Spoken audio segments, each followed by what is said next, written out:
Soren Kierkegaard vivió como un outsider, solitario, un hombre rico que rompió su compromiso matrimonial por motivos misteriosos y un teólogo que atacó ferozmente a la iglesia establecida. Es considerado el padre del existencialismo, pero se negó a encajar en cualquier sistema. Su vida fue un dilema constante entre la fe y la duda, la ética y la estética, la soledad y el compromiso.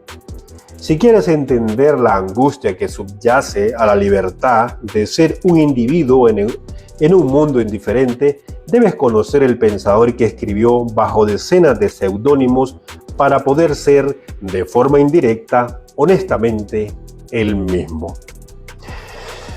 A menudo se considera a Kierkegaard el fundador del existencialismo moderno. Su compleja obra, basada en su búsqueda espiritual personal, expresa una creencia en la verdad subjetiva y en el valor del individuo. Søren Abje Kierkegaard nació en Copenhague, Dinamarca, en 1813. Su padre, protestante estricto, creció en la pobreza en la Dinamarca rural, pero se hizo rico como comerciante de paños con la ayuda de un tío rico. Tras la muerte de su primera mujer, dejó embarazada a su criada analfabeta, Anne Sørendatter Lund, y después se casó con ella. Søren fue el séptimo y último de los hijos de ambos. Posiblemente debido a lo que veía como un grave pecado, el padre de Kierkegaard se sentía lastrado por la culpa y se creía señalado por Dios para el castigo. Un melancólico sentimiento de fatalidad pesaba sobre el hogar. Y más tarde, Søren afirmó de forma convincente no haber conocido nunca la alegría de la infancia.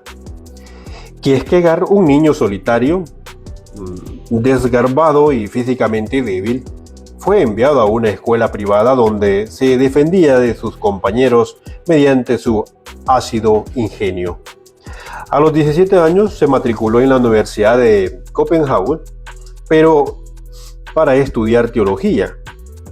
Su serio hermano mayor, Peter, había seguido ese camino. Más tarde fue también obispo, pero Søren se mostró rebelde e inconformista.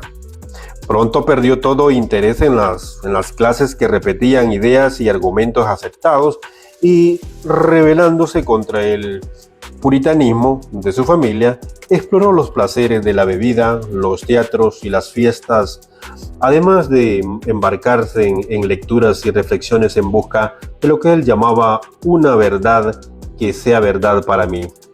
Rechazó las abstracciones de la filosofía hegeliana, dominante en su época, y quiso anclar su pensamiento en la realidad subjetiva de una vida espiritual individual. En 1835 defendía que la búsqueda de la verdad debe ser una indagación apasionada y personal, y escribió: ¿qué podría importarme que la verdad se presentase ante mí fría y desnuda, sin importarle que yo la reconozca o no? La muerte de su padre en 1838 marcó un punto de inflexión. La herencia lo libró de apuros económicos para el resto de su vida, y psicológicamente estaba lleno de energía y determinación. A finales de 1840 había obtenido su título de teología, había publicado su primer libro, una crítica del escritor danés Hans Christian Andersen, y estaba comprometido con Regine Olsen. La relación de Kierkegaard con ella es uno de los misterios sin resolver de su vida. Todo lo que se sabe con certeza es que Kierkegaard rompió su compromiso al cabo de un año, lo que causó a los dos un gran sufrimiento. Sus escritos posteriores sugieren que se sintió de pronto inadecuado para ser un buen marido. Hay algo espectral en mí, escribió, algo que hace imposible que alguien pueda soportar verme todos los días. Sin embargo, las explicaciones de su errática conducta son vagas. Kierkegaard convirtió a Olsen en su musa y en un punto de referencia constante en sus obras, en las que aparece en diferentes formas. La vida solo puede entenderse hacia atrás, pero debe vivirse hacia adelante, decía. A comienzos de la década de 1840, Kierkegaard escribió una serie de obras de gran originalidad.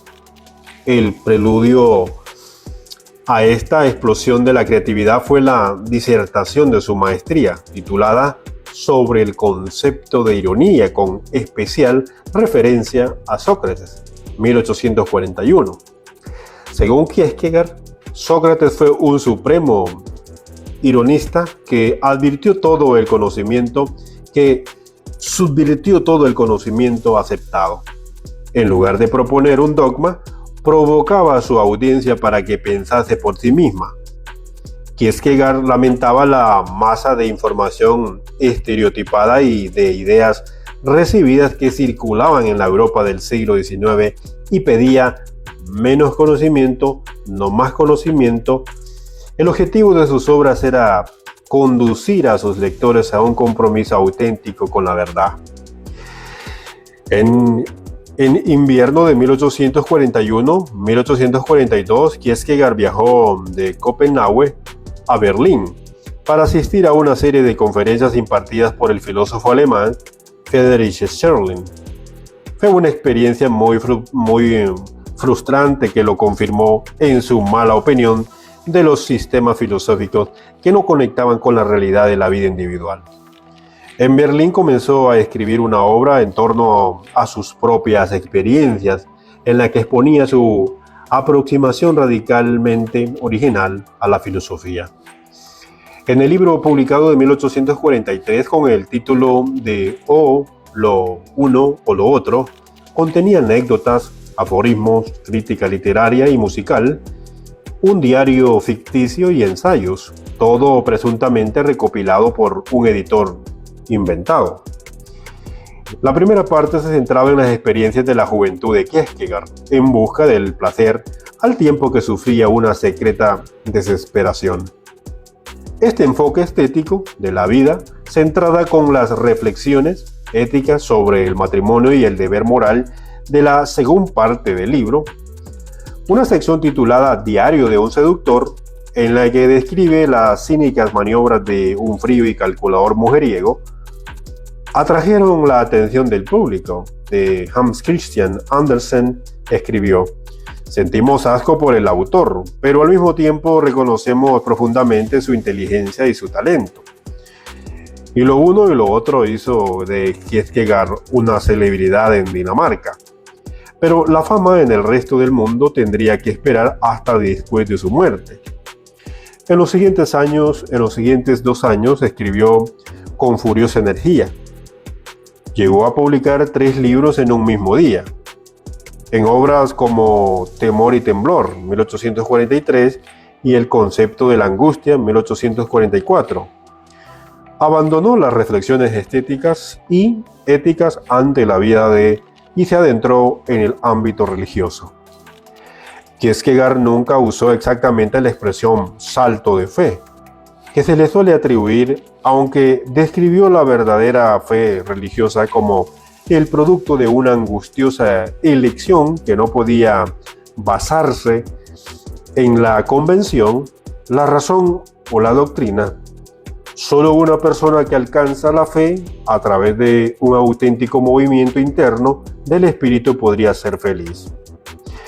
En 1846 comenzó absurdamente una nueva fase en la vida de Kierkegaard.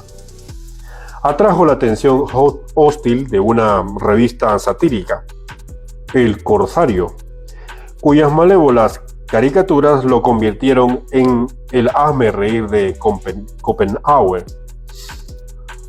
Hasta el empleado del carnicero se cree con derecho de ofenderme, escribió. El paradójico resultado de este ridículo fue que empujó a Kierkegaard a entrar en una polémica pública. Inició su propia campaña satírica con la Iglesia Luterana Oficial de Dinamarca y acusó a sus mandatarios de hipocresía y materialismo. Lanzó un llamamiento a los creyentes para que abandonaran la iglesia y tomaran responsabilidad personal de su relación con Dios. El veneno de sus ataques hirió a la jerarquía eclesiástica. Por ejemplo, su hermano, que era obispo. Kierkegaard disfrutaba de la buena comida y vivía en una casa elegante. Sus malestares eran espirituales y emocionales. Murió en 1855 a los 42 años, tras desplomarse en la calle. La causa de la muerte es desconocida. A pesar de sus ataques a la iglesia, su funeral se llevó a cabo en la Catedral de Copenhague y su hermano fue quien se dirigió a la gran congregación presente.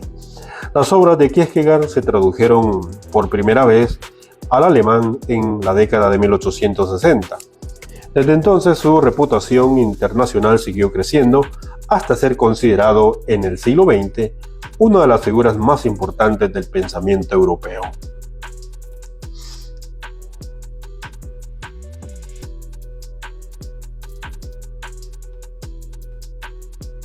¿Te sientes identificado con lo que hablamos hoy? Únete a nuestra comunidad suscribiéndote al canal, déjanos un like para apoyar la conversación. Me encantaría leer tu opinión, así que comenta tu experiencia aquí abajo y si crees que este mensaje debe llegar a más personas, compártelo.